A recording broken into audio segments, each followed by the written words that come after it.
Hello everyone. I'm presenting a journal club today on post-transplant antibodies as a marker for rejection. Uh, this is not a new article. It was published I think, in around 2007.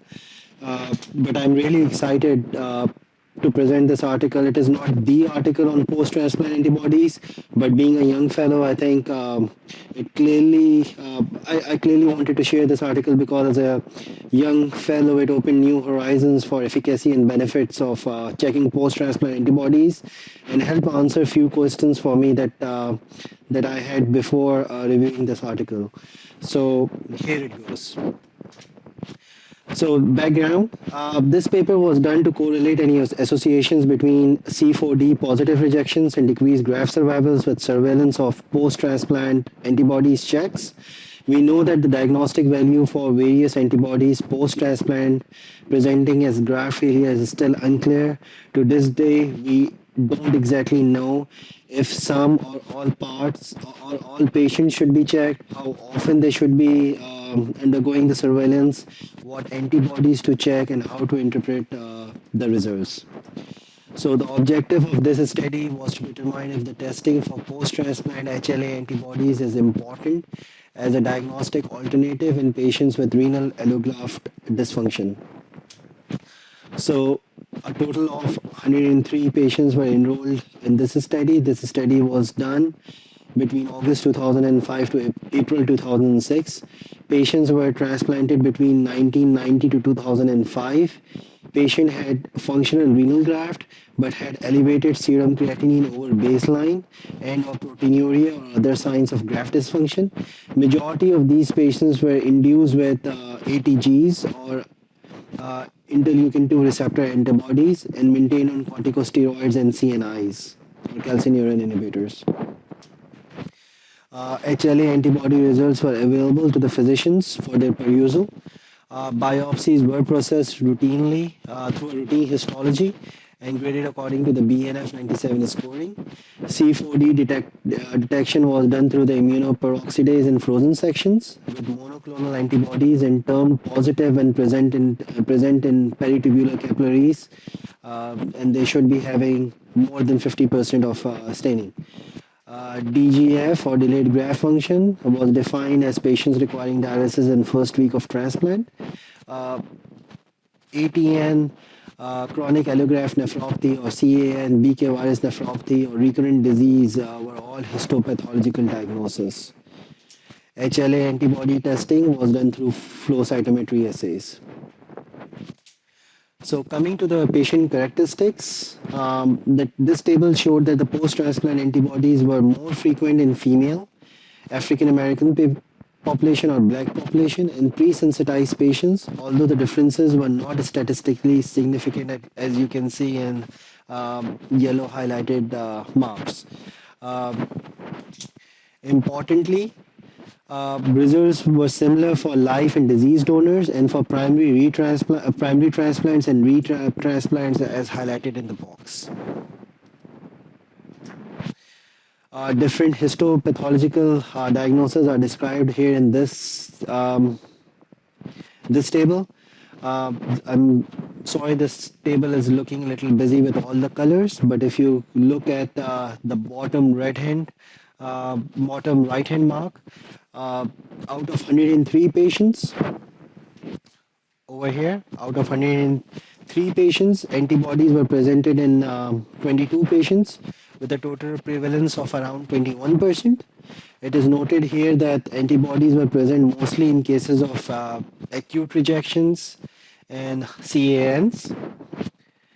There were 24 cases of biopsy-proven acute rejection, 11 of which were CD4 negative with BNF1A in 6 patients, BNF1B in 2 patients, and BNF2B in 1, and just glomerularitis in 6 patients. 13 patients were CD4 positive in peritubular capillaries, mostly in focal pattern. If we combine the data between the biopsy-proven and non-biopsy-proven acute rejections, and therefore 24 plus 4, we can say that the total number of acute rejections were 28. uh, and antibodies were found in 12 cases, or 43% of the patient population. 19 patients had chronic allograft nephropathy, where 9 had peritubular capillaritis, 6 had interstitial infiltration, 3 had glomerulitis, and some evidence of CAN. Looking at the data of CAN, HLA antibodies is noted to be present in 22% of these patients in this study group. This slide shows the incidence of presence of post-transplant HLA antibodies with incidence of acute rejection. Clearly, we can see that there is a strong association with C4D positive rejections with presence of post-transplant HLA antibodies with a percentage going up to 75% with p-value of less than 0.0001. The one patient who was C4D positive rejection with no antibodies was into 13 years into his or her transplant, and had a diagnosis of CAN with C4D negative at 9 years post-transplant with rising serum creatinine, just for a FYI basis.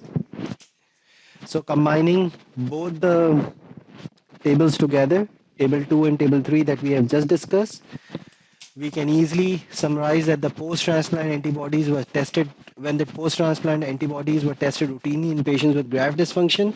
Overall incidence of antibodies were 21%, and antibody mediated rejection it was 16%.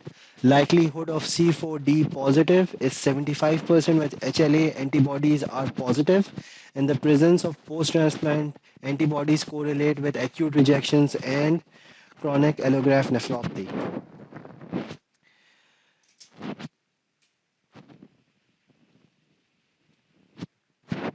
Now, most of these patients that produces the donor-specific IgG antibodies also had C4D positive rejections and less frequently CAN, as we can see in this table. Non-DSA and IgGs, on the other hand, was found in only 2 patients, as highlighted in this green tab. So non-DS IgG, on the other hand, was found only in 2 patients with only one who had C4D positive rejection and one had CAN. Importantly to know that this patient who had this non-DSA antibodies was C4D positive rejection, did not had any detectable tubulitis or vasculitis, and renal function returned to his baseline after the pulse corticosteroid was given. And as discussed previously, one of this patient was into 13 years of transplant and pure had a diagnosis of CAN. As shown here, no antibodies were present in patients with no rejection. IgM antibodies are absent in all of these patients. And the post-transplant specificity was also directed either to class 1 or class 2 antigen, and it was noted that class 2 are more frequently associated with C4D positive rejection. The next slide shows the predictive value of post-transplant antibodies for C4D positive rejections. Antibodies are broken down into donor-specific antigens and all antibodies. That includes both the donor-specific and non-donor-specific antibodies. Result shows a sensitivity and a specificity of DSA antibodies in C4D positive rejection.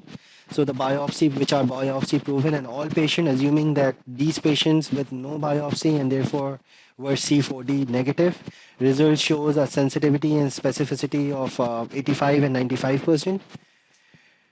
This study also showed a high positive and negative predicted value as shown in this table.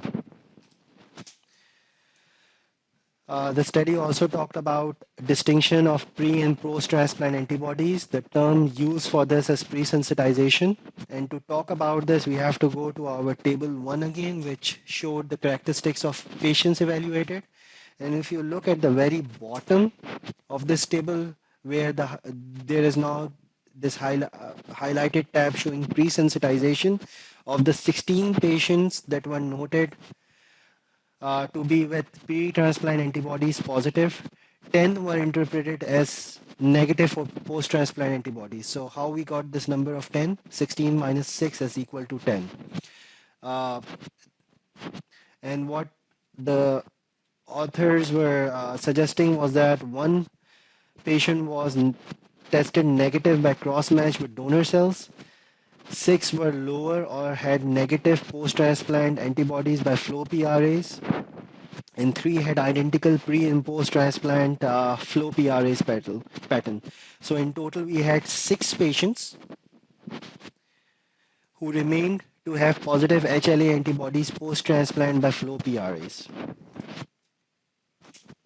So to summarize that talk again, we had 16 patients who were pre-sensitized. Of that, 10 patients were deemed negative for post-transplant antibodies.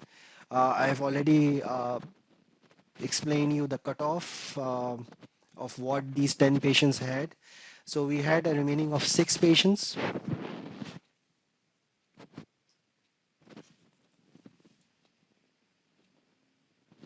That remained positive for HLA antibodies post-transplant by flow PRAs. Of these 6 patients,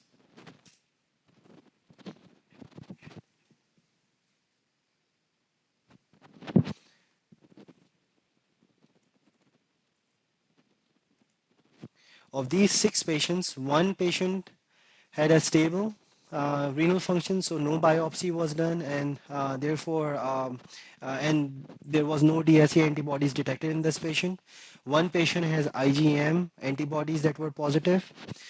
The remaining 3 patients, 2 of which were diagnosed with CAN, 1 with DGF, all developed DSAs antibodies, and only 1 patient had a true C4D positive rejection that was deemed class 2 with DSAs antibodies being positive. So if we combine both the tables or both the charts together, what it is telling us is that although the post-transplant antibodies were more common in pre-sensitized patients, it is clear that the non-sensitized patients can also develop HLA antibodies post-transplant. Also, as shown in the previous slide, only one patient in the pre-sensitized group developed acute rejection, which indicates that the pre-sensitizing status is not helpful parameter to consider in evaluation of these patients. This study did another cool thing, and that cool thing was a cool distinction of chance of developing a post-transplant antibodies after blood transfusion. So the blood transfusion post-transplant. It's shown in this table.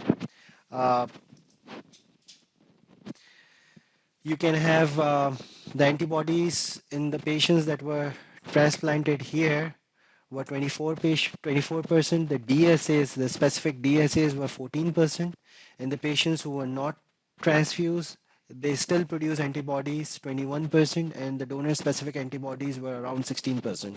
So if you compare these two groups, whether they were transfused or not transfused, they develop equal amount or nearly the same amount of antibodies, all the HLA antibodies and donor specific antibodies.